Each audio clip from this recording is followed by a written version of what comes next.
Farmers Advice podcast is all for the long story of farming, not the short. In this episode, we chat with a first time farmer, Kaitie Nash, how she uses multi-min chrome in her cattle program.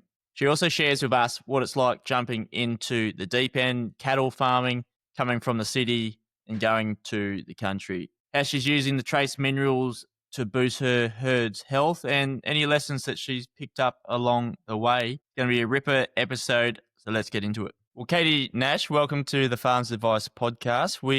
You might be becoming a household name now that you're across socials, the first time farmer. So welcome. Thank you. Thank you. I think household name would be a stretch, but Household name for the farmers and everyone looking into be a farmer. You've gone through the transition yourself, but also probably coaching, mentoring others looking at doing the same thing. Give us a little bit of a wrap and how did you land yourself where you are as a first time farmer and what challenges have come? This will be a long one. yeah. So in 2018, my husband, myself, and our two babies, we moved to his family farm. And yes, that was in the drought, which was quite a challenge. And yeah, I suppose my transition from moving from the city to the country, it definitely wasn't what I thought it would be. I think that when I heard about us potentially moving down to the farm, I thought, I've seen the country style magazines. I have seen what people do on their farms. But there was more research to do. So I pretty much watched every episode of Farmer Wants Wife. And I made sure to note down all of those date night ideas. And I thought that was my reality. 100% thought that was, going to be what would happen. And I suppose when we got here, it was dry. It was horrifically dry. And I had no idea what drought was until I got here and until I lived it. So yeah, I just very much felt like I had no idea what I was doing. No idea how to cope or how to manage all of the weight of what was going on. I could just see so much sadness around us and I was trying to be so positive, but eventually it kind of, took its toll and I started to then feel quite down myself. But yeah, I suppose my transition into becoming what I call myself now, the first time farmer, is I spent a lot of time when we first got here, obviously at home with my kids because they were quite little. They were only 3 and 4 months old. So my role as a mom, as a parent, I was at home most of the time. I wasn't really doing much on the farm. But over that time and over the years, I kind of looked at it like, well, why not learn about what's going on? I'm here. I may as well. And then I Will actually asked me to move some cattle one day. And I started filming myself and I sent it to a friend of mine because she was going through a hard time at that time. And she actually said to me after like a month or something of me sending her these videos, she was like, are you going to put this on social media? Because if you don't, I will. And I was like, oh my God, no, no, I don't want to. But then I suppose after her kind of and I going back and forth, I thought, oh, you know what? Why not? Like, I would have loved to have someone like me who, can kind of show what it's like, but how hard it is and how much I don't know. So I thought, well, why not be that person for someone else? So I did. So if we scroll back on your socials, will we see what the drought was or you sort of got into it into 2019, 2020? I got into it after the drought. I wish I had have documented more, to be honest. I wish that I had have been confident enough to be able to put myself out there at that time, but I wasn't in the right headspace myself. And I think that I needed to heal myself because I wasn't ready, and I think now being on the other side of, having depression, which is what I had. I fell into a really dark place. Being on the other side of it, I can now understand if someone was to reach out to me on social media and say, wow, I'm having a really hard time, like me too. I feel like I've got a little toolkit to be able to say, oh, look, I'm not an expert. Absolutely not. But here's some things that helped me. Yep. So, yeah. What was your learning resource when you came to the farm? Or was it the practicals like side by side with Will and the kids sort of learning that way? Or was there like a book? Did you read up how to farm in your district or how did you learn? Dr. Farming Google? Farming 101. No, I literally have learnt from my father-in-law, who I really look up to actually, because I feel like, he's lived here his whole life and he knows this place like the back of his hand. And yeah, my husband, absolutely. He teaches me everything. Now, having social media, I feel like we have got such a great, it's at our fingertips, right? And there's so many more people who are sharing their experiences, their knowledge, which is again a great tool to have. But for me being here on the farm, it's definitely, I'm side by side by Will. And it is what you see and, what I put out there of me learning with him and his frustration with me that is it. That's what it looks like most days. Yeah. So I was just thinking in my head, that was why I was laughing randomly of when that, oh no, it was probably a month or two ago, you rocked up to Will mustering or something and he was losing it a little bit and you looked at the situation and you're like, shit, I better get out of here. So we got to go Yeah. when Yeah. you're in the middle or something like that. Yeah, I was very much in the way. We were at a spot on our place that it kind of goes into quite a deep creek. He was on the bike, I was in the ute. I don't know how to ride a motorbike. So I was on the top of the creek and he was down the bottom, and this one cow, she just would not come in, and he was following her around trying to get her anyways, and she ran up towards me in the ute, and I thought, oh, well, I can't go back. I can't physically turn around. So I thought, I'll just reverse a little bit. And then it pushed her down the creek. And he was like, get out of the effing way. And I thought, oh, well, I'll just go. See ya. You can do it yourself. Bye. Yeah. I think like with those things, like myself, I know that situation all too well. My partner also been on the farm for the first time a few years ago, and like how many across Australia would have laughed at what that was. It's just funny how quickly you assessed it. Shit, gotta go, keep moving. Oh, absolutely. But it's something that I'm very passionate about it as well. When I talk to people who aren't from an ag background, who haven't worked or lived on a farm before, who move to a farm, and I'm like, you don't know what you don't know, right? And when you've done something your whole life, like for Will, he rides around, he knows where the rocks are, he knows where things are in every paddock because he has literally been here, he lived here, he grew up here. But when you don't know something, it's so you're walking, you're driving through the paddock almost blind, right? And I've said that to him before. I'm like, blindfold yourself, now drive through it. And, it's such a different thing. And I always say to people, like, I get it. It's just a different knowing. Yeah.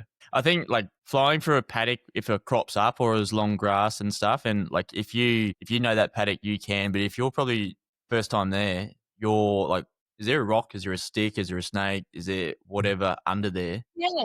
What is it? What's there? And I still do it. We have a paddock and I hate it because I just feel we're not there all the time. So I just feel like it's, every time I go there, I'm learning again. And definitely I'm getting better because I know where the cattle run. I know where they're going to go if we're trying to muster them and get them into the yards. I know kind of their pattern now. But before, absolutely not. It was mayhem. It was chaos. It was divorce, basically, every single time. No matter how long you'll be there, you'll notice something that you improve though, and you'll give yourself a pat on the back. It's like, geez, that flowed like too smoothly this time compared to what the last time was. And you just start to see your system sort of melt together and become a little bit better as well. Yeah, absolutely. And I think it's so important, as a first-time farmer, to to actually stop and look at how far you've come. I look at things differently now. Like I used to drive down the road and Will would say, oh, did you see any cattle on the road? I'm like, nah, I didn't. No, didn't see a thing. What are you talking about? Whereas now I can look out in the paddock and go, oh, they're cows. That's a heifer. That's a steer. You know what I mean? And I can tell the difference. Whereas before I was like, oh, they're all just black cows. They're all the same. Yep. Yeah, I think for ourselves being born in the country, we are much better off knowing the country, and we also know a fair bit of the city, what goes on there, rather than the other way. The city doesn't know about the country, but they know their environment. Yes. Was that a thing that you you may not have even thought about it before meeting Will as well? Yeah, definitely. I think, I don't know. Like I think too, the difference between that city living and country living as well is like, everything's there. It's convenient. You have running water in your kitchen tap every morning when you wake up. In the drought, I woke up one morning and tried to get a drink of water, fill up the kettle, and I couldn't because we had no water. And I was like, what the hell's going on? How does this, it just I never had to consider that. I never had to think about where my water would come from because it was always available to me. Yep. I never had to think about my toilet not flushing properly because the bore had turned off. I never had to think about not watering my garden because the cattle needed the water more than what my plants did. So, yeah. It is a wild time, and being thrown into the deep end for sure in 2018 around the Central West District. Anyway, let's talk about the cattle enterprise, the farming operation from the perspective of Kaitie Nash. What are you running up there, and how do you all do it? So we have Angus cattle. Predominantly, we are cattle, but we do mixed cropping. And this year we've got some crops in, and that's just mainly for feed for the cattle. So we've got some oats, we've got some wheat, and will kill me. I think that's it. Lucerne. We have lucerne. So yeah, There is a lot of lucerne in your area. I'm surprised. Like, there's a fair few farms that are predominantly lucerne based for their feed, but you are quite a high rainfall there, I believe. You're well above 600 mils. I'm not sure if you know that, do you? no, I You don't certainly really. were 2019 for that. Yeah. And the cattle work side of it, where do you come into it, Kaitie? What do you do, and what's your favourite part about it? To be honest, I don't think I've got a favourite part Yeah. of working with the cattle. I don't mind when we're marking calves because the little ones, because I feel like I can handle them. But I always feel intimidated when we're in the yards. I'm always on edge. It feels like I'm always on edge because I'm still not 100% confident when it comes to reading cattle. I'm not, I don't really know exactly where I need to be standing to keep them calm, or I'm still learning that. So when I'm in the yards, I will follow Will. I'm like his shadow. If he's in the round yard, I won't go in there. But very much if he's, sorting and whatever to get them into the round yards, I'll be there. But every now and again I'll be wandering through and I just get a hand on my shirt and he'll rip me forward to get me out of the way of something because I just don't have the spatial awareness yet of where I should be standing. But I suppose I help with everything. I do help with literally everything, anything and everything that needs to be done. I'll help with. I've helped pull calves before. Gosh, we've fenced, marking, weaning, everything I do with the cattle and moving them, bringing them into the yards. Yeah, I think every time I do it, I am getting more confident, but I'm still not 100% there yet. Are you calving at the moment on farm? Well, we have got my husband and my father-in-law, obviously with the bull selection. Look, I'm going to say they're really good. They do a great Yep. job. And I think that anyone who has a farmer in their life, tell me who's the best farmer. And it's probably your dad or your grandfather or your mum or, So I look to them and think they're the best farmers. And I think that they make a great selection when it comes to their bulls because we don't have issues with calving. We're quite touch wood. He's probably going to kill me for saying that. But yeah, we don't have any issues with calving. But yeah, at the moment we're putting some on a truck, I think next week. So we've got to make sure they're ready to go. I don't know if they're going to a feedlot or if they're going to the. Are they heavy ones or are they lighter ones? I don't know which ones we're bringing in. He just told me this morning. He said, "What are you doing?" And I said, "I've got some stuff on this morning." He said, "Well, I'm going to go and fix a gate and then I need you." So yeah, I don't know which ones exactly we're bringing in because we've got two groups in the same paddock that we'll bring in. So some are either going on a kill job or some are going on a feedlot, I think. Yeah. Well, he's doing quite well to at least tell you a week before and not the morning of we're getting in. Yeah. So with the multi-min chrome product, where has that sat in with you? I like speaking to Dr. Paula before on the episode beforehand. Yes. Dealing with stressful scenarios, you're probably pretty good at dealing with stressful scenarios now, coming first time on the farm, working with your partner, having the kids there as well. But for the cattle side, they actually can't, they don't have much control of their stress within their environment. That a big thing on farm in the yards to have quieter cattle, but also to make it a little bit easier on them? 100%. And I think that that's what when I was approached about using the multi-amine chrome, that was something that, Will and I and my father-in-law, we all looked at it and were like, yeah, like you want your cattle to be as low stress as possible. We love our animals, every farmer does. And I think that if you can help them through that high pressure, like why not? It makes so much sense. Especially weaning and with your going onto oats crops or even the lucerne for your cattle to graze that off. Going on and weaning can be a pretty stressful time for both mum and the calves. So I think that time is pretty paramount.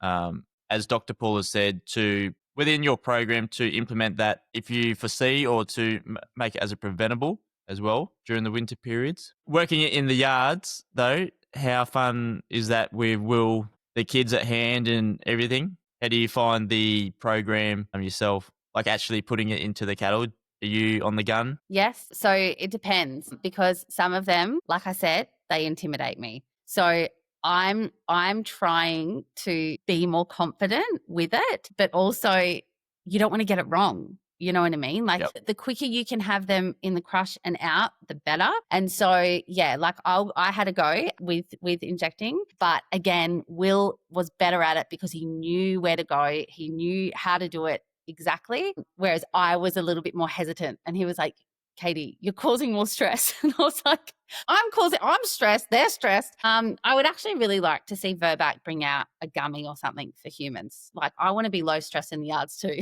For like operating the vet gate in your crush as well, it can be quite an intimidating thing until you sort of know which way it swings and how to latch it back close if you need to beforehand. Yeah, absolutely. And I think too that again is yeah, like when we were using the multi-min chrome and that whole that day, it was like, right, having the organization of, all right, Will's doing this job, I'm doing this job, my father-in-law was bringing them in down the race. It's like being a little organized, I think, as well, I thought I looked at as a good thing because I thought, well, at least then if we're all kind of doing our job and we're just moving them through quickly, efficiently, it's just going to be as calm. If we can make it as calm as possible for them, then yeah, that makes sense to me. And how much of the 2018, 2019 period did you know about nutrition for cattle or like you're having to sell off because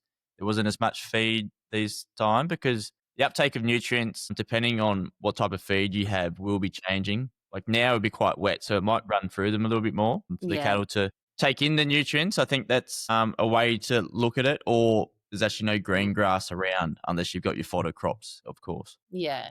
I kind of think that looking back, animal health to me was like you keep them fed and watered. Like that's what you Yep. do. But I feel like now I think I've come to understand that preventative care, timing again is such a big thing. And yeah, and I just I have such a different perspective on what animal health as a whole looks like. And that has just been through my experience of being here and looking, because, yeah, if I was to go back in 2018 when I first got here, I just was like, they're hungry, yep, they're hungry. There's no food for them. So, we had hay coming in and whatnot. And I'm sure that my husband could probably sit here and say, yeah, mate, we had a program, we had this going on and whatever, but I didn't really know about it because, I was a busy mum. I had two small kids. Like that's a full-time job. So, yeah. I say that it is as if I know, but I know like I've got 3 dogs. I think that's pretty similar, isn't it? Yeah. Yes. Maybe 3 lambs. But I've had 8 like a couple of years ago. That's a nightmare. So it's probably nearly Mhm. on par with having to. But for Yeah. like the cattle program, ensuring that their health is all good, a lot of it I see is if you have your program and it's all running pretty smick, then you don't really see or feel too much change in that. But if you are to drop it out, I think that's when you see the decline in the weights going into winter during the colder periods, but also you're based around Coonabarabran, so that heat, it gets quite hot there in the hills, doesn't it? A little bit closer to the sun. Yeah. Well, like I think we're always a few degrees warmer than Coonabarabran itself, which is always quite nice. Awful when you're driving in there and you can see it on the car just going, 10, 9, 8, 7, 6, 5, 4, 3, 2, 1 as you get into Kuna.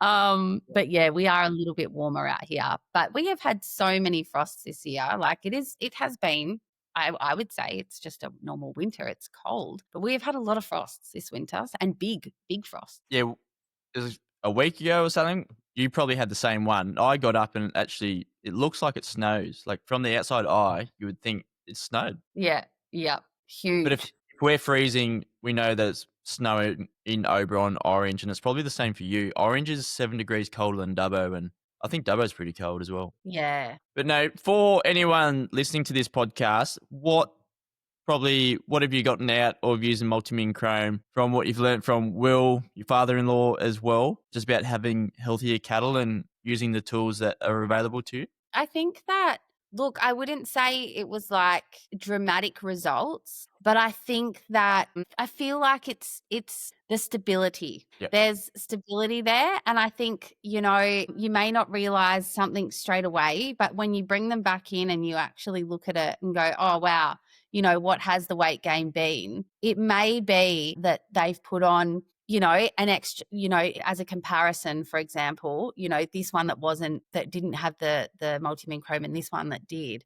And it may be a kilo difference, but that kilo over, the whole mob of cattle that you have. And then over time, I feel like it's that small percentage that really does make a difference. And I think that, yeah, I've learned that it's not just that dramatic overnight, this has changed, but looking at it as more of a long-term kind of goal, and definitely that stability and keeping them, putting on weight, because essentially that's what you want, right? Yeah, we are in the field of chasing 1%ers. It's very hard to get 40% improvement, doubling overnight for that. And patient is key for holding these longer term programs, probably after like 3 years, a really good trend to sort of measure.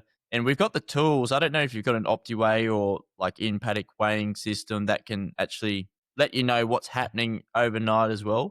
And like even when you're weighing in the yards, just to get that understanding. Once you have a collection of data, you can actually utilize that.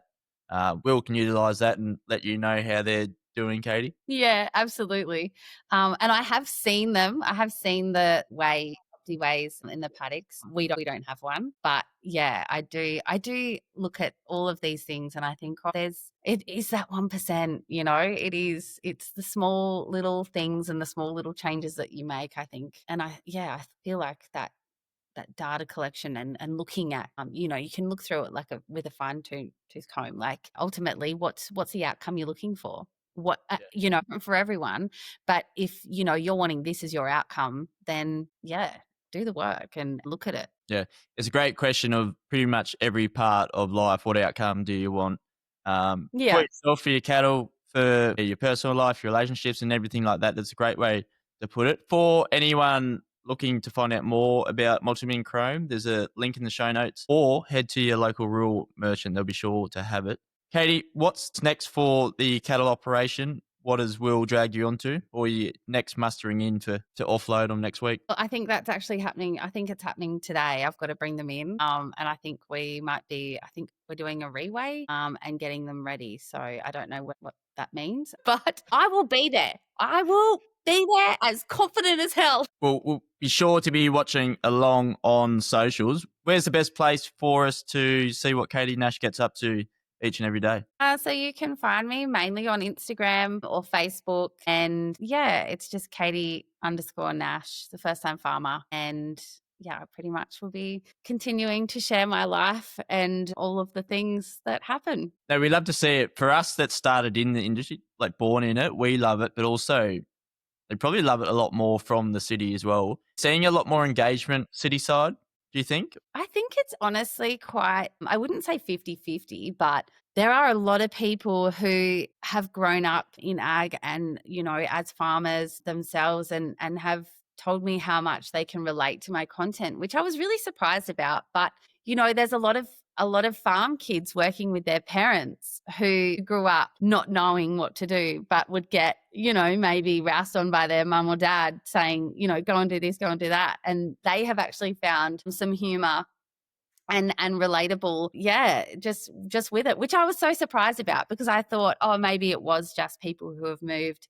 from the city to the country. But yeah, it's really nice actually. It's one of my favorite parts of being on social media is having the connection with people and being able to have conversations with other people who have, are doing what I'm doing or who are about to do what I'm doing. And, I feel like a bit of a cheerleader. Yeah, I've had some people reach out and say, oh, my partner's going to be moving to the farm. And yeah, like I'm pretty worried about it. I'm like, listen, do this. Make sure, like, book in every month, make sure she sees her family or her friends. Like, that is a must. Put it on your calendar, and just little things that I wish I did back when I moved here. But it's really, really lovely. And I feel like it's my little way of helping in some way. What's the best piece of farms advice you've received? Like, you were thrown into the drought, and you've had a few great years recently. What Mhm. has your family, Will's family, sort of taught you about farming that sort of helped you get through it all? Geez, I feel like there'd be like too many, like the tips and tricks and that kind of stuff. And I wouldn't know it off the top of my head. But I feel like the one major thing that I've learned is living out here and living on a farm. I just feel like we have so much freedom. I feel like there is so much freedom in the space around us. And this life, especially, I look around and I think when I first got here, I was like, "Oh, we don't have a new house or we don't have this." And I think now I look at it and go, "Oh my God, we don't have a new house." And I'm so grateful for that because my kids, they learn that, if it's cold, you just got to put more clothes on. We don't have the best heating, but we've got animals and they've got jobs, and my kids spend more time outside than what they do inside. And I just love that. I love this childhood that we are giving them. My 9-year-old can, like operate machinery. He can do things. He's very capable. He's learning skills that I suppose most kids don't really learn until they're a lot older. And I think that, yeah, farm kids are different. And I often say this, I say farm kids know responsibility before they can spell it. And I think that that's the most truest thing that I've learned from being here. And they do. They see death. They see, animals. They see the life cycle. It's such a great life. It is. It can be tough, but it is a beautiful thing to do. But Yeah. welcome to the ag community. You've been here for a few years now. You're Yeah. starting to settle in and feel your feet a little bit more. Yeah, finally. It's taken 7 years, but I tell you what, I feel more at home now here than what I have anywhere. And yeah, when people say like, "Where are you from?" I will say, "From here," like, Yep. because this is where I feel like my home is. Yeah. Well, it's great to see. I will have the link in the show notes if you want to follow what Kaitie is doing. And for the Verbac Multimin Chrome product, we will have that link in the show notes too. Kaitie, thank you so much for coming on. Tell us a little bit about your journey, but also your cattle program and the way that you implement Multimin Chrome. Thank you, and thank you so much for having me. Keep on farming. I'll stop it there. Farmers, the conversation does not stop there. Come along, follow us on all of your socials. We've got a Facebook group too, which is good to catch up. Start the conversation. Ask your questions off the back of this episode. Kaitie might even be in there too to answer some of yours. If not, jump on her socials. There'll be some links in the show notes down below. So until next week, next episode, keep on farming, keep up it, keep at it.